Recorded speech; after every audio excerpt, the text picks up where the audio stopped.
ఆఫీసర్ల అనాలోచిత చర్యల వల్ల ప్రభుత్వం ఏందండి 3 లక్షల కోట్ల బడ్జెట్ ఉంది మాకు 7.5 లక్షల కోట్ల అప్పు తెచ్చినాం అవసరమైతే ఇంకా 1 లక్ష కోట్లు తెస్తాం చెరువులన్నీ కాపాడుకుంటాం ఎందుకు అంతగానో టెన్షన్ పడుతున్నారు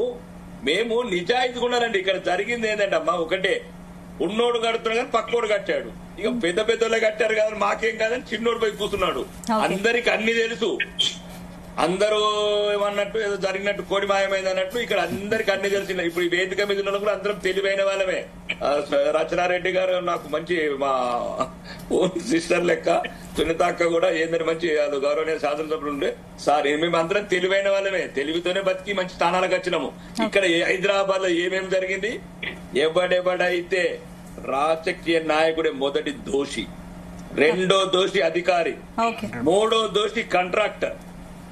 ఈ ముగ్గురిని ఎట్టి పరిస్థితి వదలకూడదు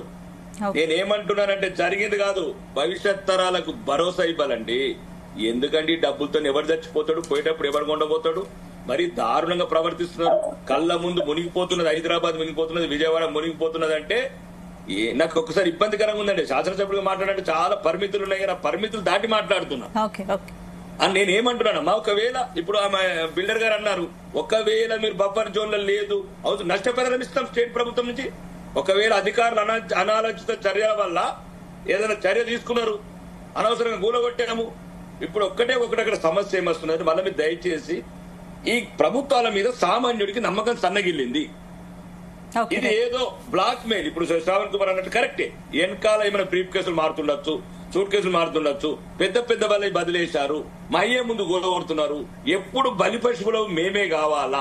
అనే ఒక ఆలోచన దూరం చేయాలంటే నేనేమంటున్నాను ముందు చిన్న వాళ్ళే కొన్ని రోజులు ఆపుదాం పెద్ద వాళ్ళే లైన్ అక్కడి నుంచి పెడదాం చివరికి ఈ లైన్ కూడా క్లియర్ చేద్దాం చేసిన తర్వాత రీహాబిలిటేషన్ గానీ వాళ్ళకి నష్టపరిహారం గానీ 1000 ఎకరాలు ఉన్నాయండి ఇక బోర్డు కబ్జా చేసారు కొడుకులు మామూలు కబ్జా చేయలేదు హైదరాబాద్ మొత్తం కబ్జా చేసారు వీళ్ళు మనకు 1000 ఎకరాలు రికవరీ చేయొచ్చు ఈ పేదలందరికీ నష్టపరిహారం ఇవ్వచ్చు ఏదైనా అనాలోచిత చర్యల వల్ల అధికారుల వల్ల ఎవరైనా నష్టపోతే వాళ్ళకి రాష్ట్ర ప్రభుత్వం తరఫున నష్టపరిహారం ఇవ్వచ్చు కానీ చెరువులు మాత్రం కాపాడుతుందే రేవంత్ రెడ్డి తన చిత్తశుద్ధి